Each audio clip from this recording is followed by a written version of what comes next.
Herkese merhaba. Sizlerle bugün ağrıyı konuşacağız.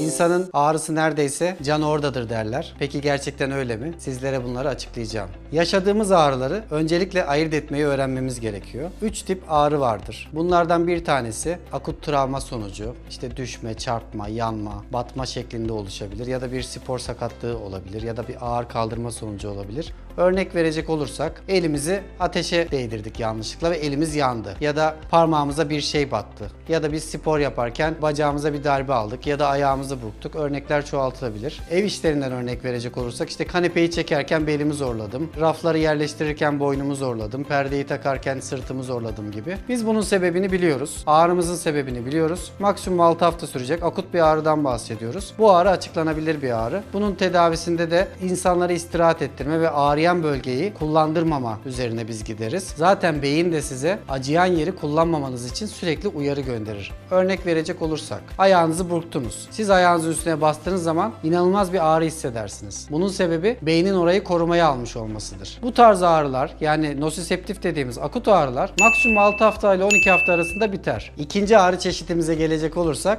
bu da nöropatik ağrı. Nöropatik ağrılar nasıl oluşur? Yani sinir sistemiyle alakalı ağrılar. Yaşadığımız bir hastalık sonucu oluşabilir. Örnek verecek olursak diyabetiniz vardır, şeker vardır, felç geçirmiş olabilirsiniz, başka sistemik bir rahatsızlığınız olabilir. Bunlar sinir sisteminde ağrıya sebep olur ve biz bunlara nöropatik ağrılar deriz. Asıl toplumu etkileyen ve bir türlü çare bulamadıklarını düşündükleri ağrılar insanların nedir? Bunlar da psikolojik faktörler yüzünden oluşan ağrılardır ve bu psikolojik faktörler yüzünden oluşan ağrıları genellikle insanlar kabul etmek istemezler. Benim ağrımın sebebi psikolojik olamaz derler ve onu bir sebebe bağlamaya çalışırlar. Örnek verecek olursak akşamleyin evde bir tartışma yaşadınız ya da iş yerinizde bir tartışma yaşadınız, gerildiniz ya da bir şeye üzüldünüz. Herhangi bir sebep olabilir. Bundan dolayı boynunuz kasılmış olabilir, sırt ağrınız olabilir ve siz bu ağrıyı da geçmesini beklersiniz. Bir sebep de bulamıyorsunuz. Düşünüyorsunuz acaba çarptım mı bir yere? Yok. Ağır mı kaldırdım? Yok. Gittiniz doktora, boynunuz sırtınız ağrıyor.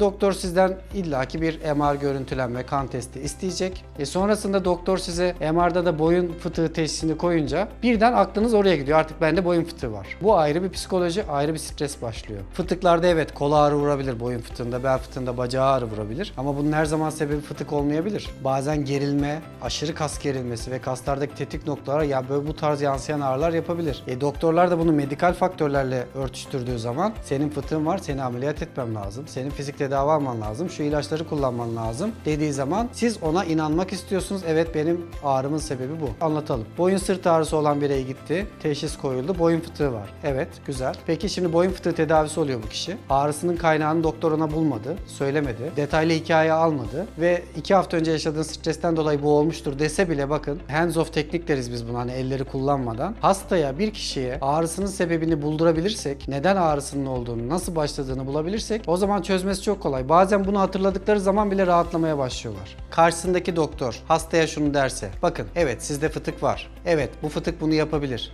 Ama sizin ağrınız bu yaşınıza kadar hiç olmamış. Bu yaşınıza kadar hiç kolunuza vuran ağrınız olmamış. Ve bana anlattığınıza göre boynunuzu zorlayacak herhangi bir şey de yapmamışsınız. O zaman sizin ağrınızın sebebinin altında başka bir faktör var. Bunu bulalım. Anlatın bana ne yaptınız 2 hafta önce dediği zaman o kişi de ya işte babamı kaybetmiştim ona çok üzüldüm. Ya da iş yerinde çok stres olmuştum ona bayağı canımı sıktım. Veya yeni iş yerimde bana sürekli mobbing uygulayan bir müdür var. Bu da bende stres yapıyor. Veya iş tempom arttı gibi bir şey söylediği zaman bu sefer ne oluyor? Hasta diyor ki tamam ya benim ağrım bundanmış. O zaman ben biraz stresimi azaltayım. Hoca da benim tedavimi yapsın, ilacımı versin. İşte fizik tedavi ise fizik tedavimi versin. Bu şekilde ben rahatlayacağım. Ameliyatlık bir durumum yok. Bu birinci alternatif. İkinci alternatife gelelim ve çoğumuzun yaşadığı hem yurt dışında hem yurt içinde tüm dünyanın sorunu olan kronik ağrı oluşma sebebine gelelim. Doktor dedi ki senin fıtığın var ameliyat olmazsan felç olursun. Orada insanın psikolojisini bir düşünsenize. Bir anda gittin boyun ağrısıyla ve sana birisi diyor ki ameliyat olmazsan acilen felç olacaksın. Ve bunu hepiniz duymuşsunuzdur eminim. Bu tarz ağrılarla doktora gittiyseniz birçoğunuz mutlaka duyuyorsunuzdur. Bu olayın bir de diğer senaryosuna bakalım. İkinci alternatif nasıl olabilir? Doktorlar tamamen sizdeki medikal faktörlere, MR raporlarına ve test sonuçlarına bakarak haklı olarak onlar kendi alanlarıyla çünkü ilişkilendirecekler ağrınızı. Evet burada büyük bir fıtığınız var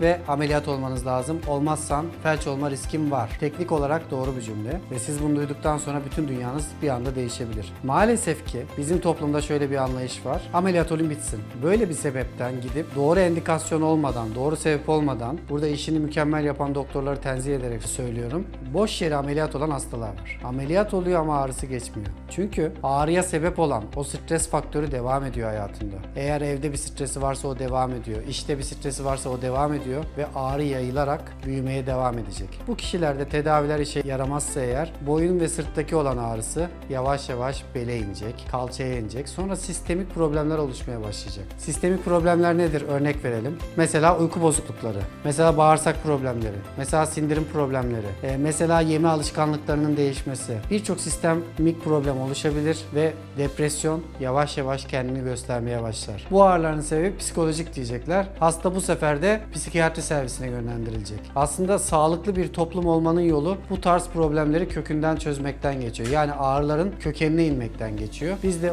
bu yüzden ağrılarımızı anlamanız için sizlere bu videoyu hazırladık. Ağrılarımızın psikolojik faktörleri de olduğunu, sosyal faktörleri de olduğunu mutlaka bilmemiz gerekiyor. Ağrısı olan bir hasta tedavi olurken çok önemli bir faktör var. Kendisini tedavi eden kişiye güvenmesi, kendisini tedavi eden kişiye inanması. Eğer bunlardan herhangi birine sahip değilse ya da karşıdaki doktor ya da fizyoterapist ya da psikolog ya da diyetisyen karşısındaki hastaya bu güveni veremezse ve hastayı kendisine inandıramazsa o zaman o hastaya karşısındaki en iyi doktor da olsa, en iyi fizyoterapist de olsa, en iyi ilaçları da kullansa, en mükemmel tedaviyi de yapsa hiçbir şekilde faydalı olamayacak. Sizleri videolarımla bilgilendirmeye devam edeceğim. Sağlıkla kalın.